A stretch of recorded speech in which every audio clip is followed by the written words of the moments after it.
decline.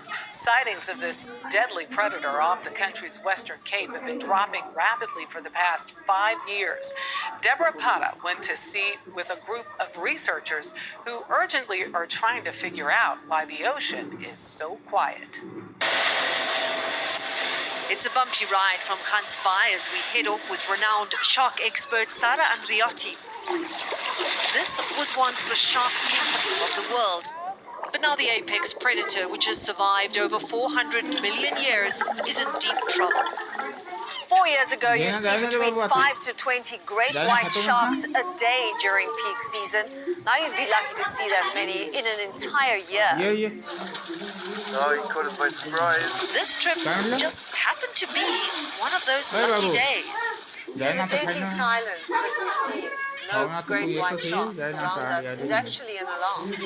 Yeah, it's sad. Also, the disappearance of such a large predator. There you go. That was excellent timing. What's happened? That's a brown whaler.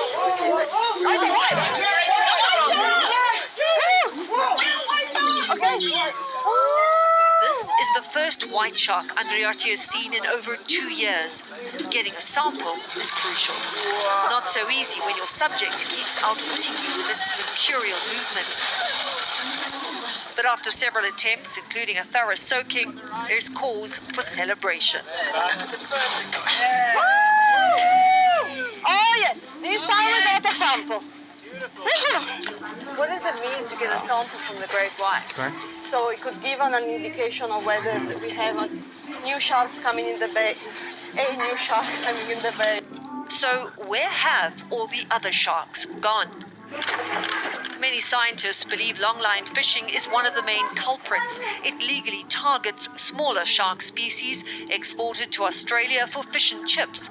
The problem, explains marine biologist Mary Rowlandson, is this is also the shark's food. So we are depleting their food resources. And if you deplete the food resources, it creates greater competition between individuals, which makes it more difficult for each individual white shark to survive. Then there's the problem of fishermen inadvertently catching sharks. In other words, you put down a big net and you're trying to catch hake, but instead you catch sharks and chimera and rays. So it's kind of collateral damage. It's collateral damage. Some researchers blame the disappearance of the great whites on another predator, killer orca whales, saying they've chased the shark population away. But Andriotti is not buying this. Orcas and great whites have lived within close proximity in this area before with no problems. My bigger fear is that while we are arguing whether they move or whether they're being killed off, we lose the few that are still left. Over 100 miles away, in another hotspot, False Bay, the shark population has also declined dramatically. Seferina Gelderblom has watched the numbers dwindle firsthand. For 12 years, he's been a shark spotter, sounding a warning when they swim dangerously close to surfers. But that siren has been silent for a long time now. It does concern me because, they on top of the food chamber, so they keep the seals intact, so they feed on the sick and injured, so they just keep it balanced. So without the sharks circling the bay, there's been a proliferation of seals. More seals means more fish are being eaten, affecting the delicate ecosystem of the ocean, an ocean we depend on for oxygen. If you don't have those top predators there keeping everything in balance and in check, unfortunately, our oceans will eventually die. So protecting the oceans is protecting ourselves.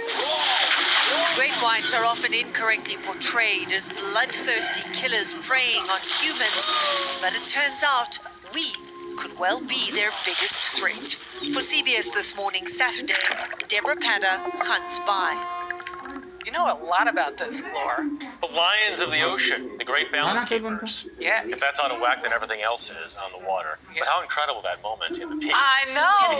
She hadn't seen a white shark in 2 years, and it showed up during the interview. He's like, you talking to me? Talking about me? I'm here.